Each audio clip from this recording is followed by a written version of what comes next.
Ako si Don Anastasio, o mas kilala sa bantag na Pilosopong Tasyo. Ako ay kilala bilang isang baliw ng mga hindi edukadong tao dahil sa iba kong pananalita, pag-iisip at pakikitungo sa kanila.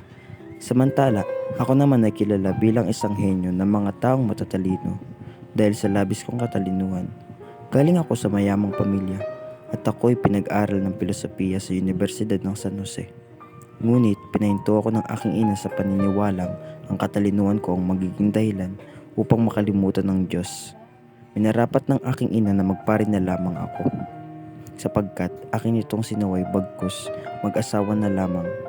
Pagkalipas ng isang taon ay nabiyudo ako at sa labis na pagdadalamhati ay ginugol ko ang aking oras sa pagbili at pagbabasa ng aklat at hanggang napabayaan ko ang aking minanang kabuhayan sa ina. Lagi akong laman ng lansangan at habang ako'y naglalakad ay nakita ko ang matatalim na kidlat sa kalangitan na sanhi ng aking kagalakan dahil sa dating na ang dilubyong lilinis sa sanlibutan. Patuloy akong naglakad hanggang narating ko ang bahay nila Don Filipo at Aling Doray. Napag-usapan namin ang pagdating ni Ibarra sa bayan hanggang naisabi ko sa kanila na isa ako sa 6 na taong nagpalibing sa ama nito na si Don Rafael. Nagpatuloy ang usapang hanggang mapunta ito sa purgatorio, isang bagay na di ko paniniwalaan habang pinaniniwalaan ito ng nakararami. Ngunit rinirespeto ko ang pananaw ng reliyon na ito ay gabay upang ang buhay na malinis.